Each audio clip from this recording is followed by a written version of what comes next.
संत रामपाल जी महाराज से नाम दीक्षा लेने से पहले आप क्या भक्ति साधनाएं करते थे? जी हाँ, जो पारंपरिक भक्ति थी वो सारी करते थे। व्रत करना, तीर्थ पे जाना और जितने भी देव देवता हैं उनकी भक्ति करते थे। पर मेरा इष्ट जो था वो मैंने दुर्गा माता को बना रखा था। उनके नवरात्रा करना, हर साल वैष्णो देवी जाना, ये सारी क्रिया मैं करता था।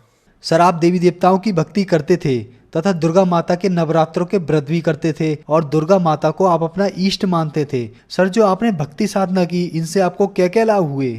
सर, ये सब सारी साधना करते करते शारीरिक कितने कष्ट थे। उसमें से एक तो मेरे को एलर्जी थी शारीरिक।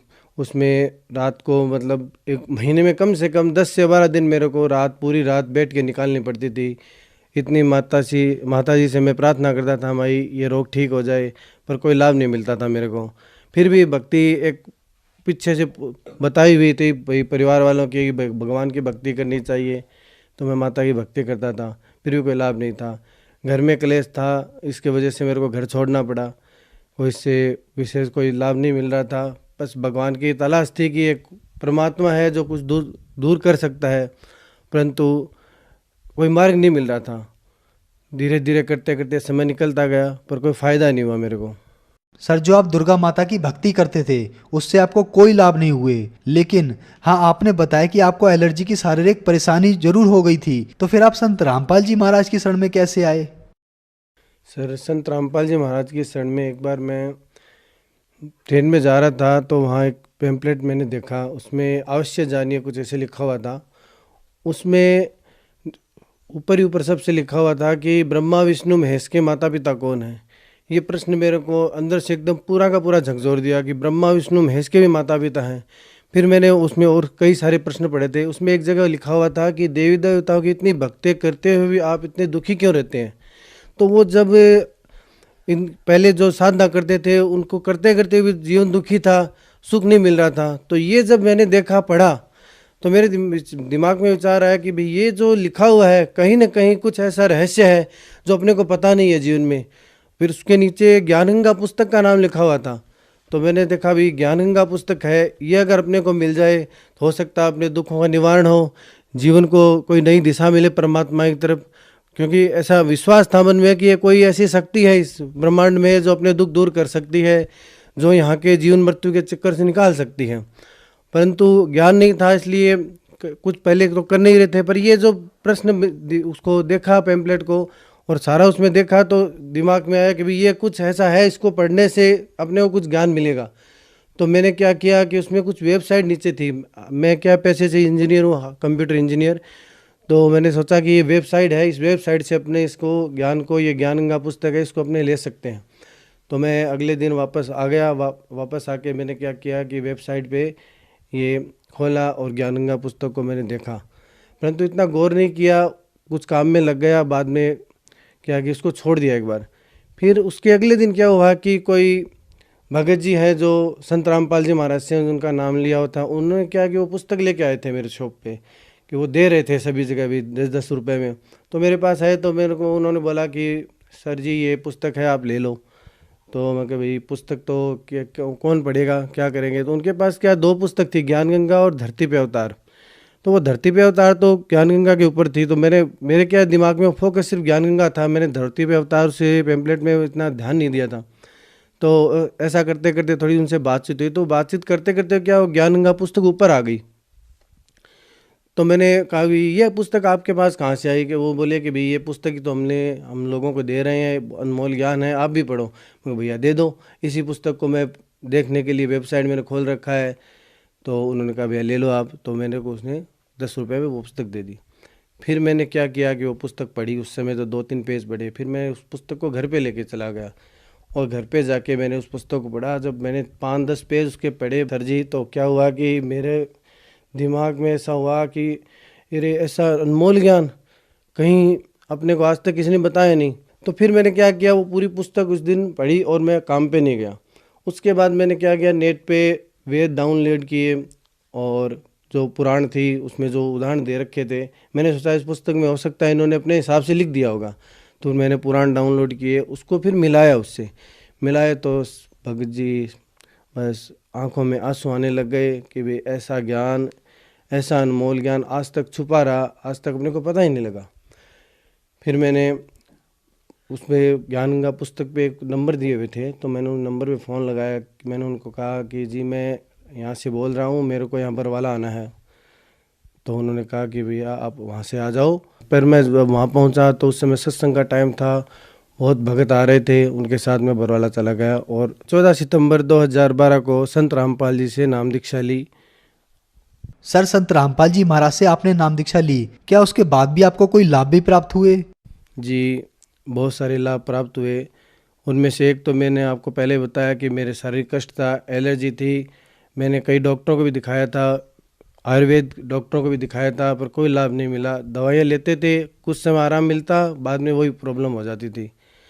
पर जब संत रामपाल जी महाराज का ये ज्ञान मिला, उन्होंने जो भक्ति विधि बताई, उस भक्ति विधि को करने से वो मेरे एलर्जी जो थी वो अपने आप ही ठीक हो गई थी। उसके बाद एक लाभ और हुआ कि मैं एक बार ऐसे मार्केट में जा रहा था, तो मेरे आगे आगे कार चल रही थी।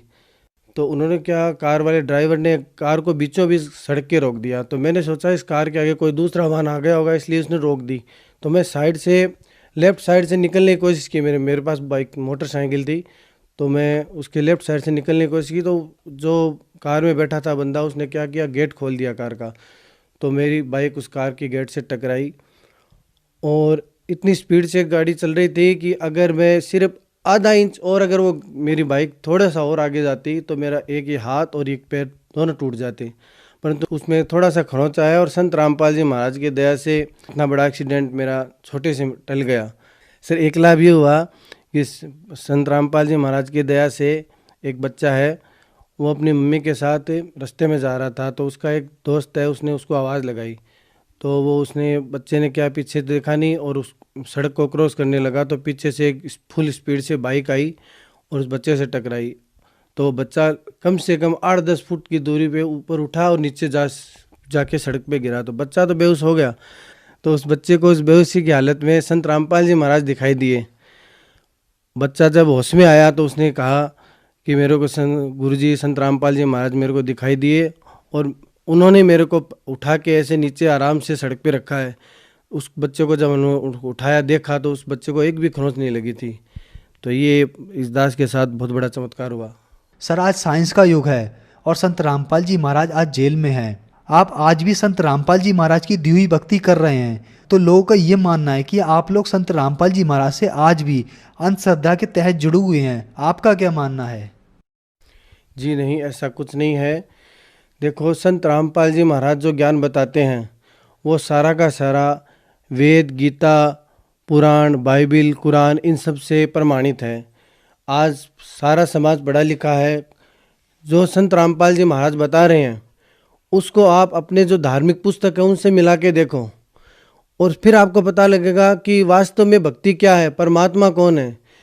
कहने को तो कोई भी कह देता है कि भाई मैं परमात्मा हूँ या मैं जो भी हूँ, कुछ भी कह दे, पर उसका एक प्रमाण होना चाहिए। संत रामपाल जी कबीर साहब को परमात्मा बता रहे हैं, तो आप ये देखो कि भाई अपने जो पुस्तक है कुरान शरीफ में लिखा हुआ है कि वो कबीरन अल्लाह है। वेदों में लिखा कबीर देव सैकड़ों जगह नाम आया हुआ है। अब ये अपने वेदों में, कुरान शरीफ में, गुरु ग्रंथ साहिब में सब जगह लिखा हुआ है कबीर साहब का नाम। पढ़ा लिखा समाज है, उनसे ये प्रार्थना करता हूँ कि आप वेदों को, गीता को, इनको पढ़ो, उनमें देखो कि रियल में जो लिखा हुआ है उस ज्ञान को अपनाओ, न कि कुछ और कहने। किसी ने कह दिया कि ऐसा कर लो, किसी ने कह दिया वहाँ तीर्थ पे जाओ, किसी ने कह दिया कि व्रत कर लो। ये कहीं प्रमाण है तो आप करो, अगर ये प्रमाण नहीं है तो उसको छोड़ो। और संत रामपाल जी महाराज जो ज्ञान बता रहे हैं उसको आप सुनो और उसको देखो। उसको आपको देखने से पता लगेगा कि वास्तव में परमात्मा कौन है। संत रामपाल जी महाराज जो भक्ति बता रहे हैं वो सही भक्ति है। उस सही भक्ति करने से आज लोगों को लाभ हो रहे हैं, शारीरिक लाभ हो रहे हैं, आर्थिक लाभ हो रहे हैं, मानसिक लाभ हो रहे हैं। और जो आज समाज कर रहा है, जो संत रामपाल जी महाराज बता रहे हैं, उसके विपरीत जो कर रहा है उससे उनको ना तो कोई लाभ हो रहे हैं, बस किए जा रहे हैं। लाभ होने की बजाय हानियाँ ही होती है। जो संत रामपाल जी महाराज बता रहे हैं उसके विपरीत जो भक्ति कर रहे हैं वो अंधश्रद्धा भक्ति है। सर, जो श्रद्धालु आज आपको सुन रहे हैं, आप उन्हें क्या संदेश देना चाहेंगे? सर, संदेश तो ये दास क्या दे प्रार्थना करता है कि आप संत रामपाल जी महाराज का ज्ञान सुनो। कई सारे चैनल आ रहे हैं, उन पे संत रामपाल जी महाराज के सत्संग चल रहा है, उसको आप सुनो। सुन के अपने शास्त्रों से मिलाओ, शास्त्रों से मिला के फिर आप देखो कि संत रामपाल जी महाराज क्या बता रहे हैं। किसी के कहने से, किसी के बहकाव में आके कि भी संत रामपाल जी तो ऐसा कर रहे हैं, हिंदू धर्म के खिलाफ ये बोल रहे हैं, वो बोल रहे हैं, नहीं, वो जो अपने शास्त्रों में लिखा हुआ है वो बोल रहे हैं। इसलिए आप उस शास्त्रों को संत रामपाल जी महाराज के ज्ञान से मिलाओ, तब आपको पता लगेगा कि संत रामपाल जी महाराज क्या कह रहे हैं, क्या अपने को बता रहे हैं। जब आप ये सब कुछ मिला के देखोगे तो आपको सच्चाई का पता लगेगा। और अब आप ये सच्चाई जान के फिर संत रामपाल जी महाराज की शरण में आओ, उनसे नाम दीक्षा लो, ताकि आपका ये जीवन जो अनमोल जीवन है, मानव जीवन, उसका कल्याण हो, आपको मोक्ष प्राप्ति हो। सर, संत रामपाल जी महाराज से नाम दीक्षा कैसे ले सकते हैं? सर, संत रामपाल जी महाराज से नाम दीक्षा लेने के लिए आजकल कई चैनल पे संत रामपाल जी महाराज के प्रवचन आते हैं, सत्संग आ रहा है, उसके नीचे पट्टियाँ चलती है जिसमें मोबाइल नंबर लिखे हुए रहते हैं। आप उन मोबाइल नंबर पे संपर्क करोगे तो आप जो अपनी लोकेशन बताओगे उसके अनुसार आपको नाम दीक्षा जो केंद्र बने हुए हैं उनका पता बताया जाएगा। उस पते पे आप जाके नज़दीकी वहाँ अपना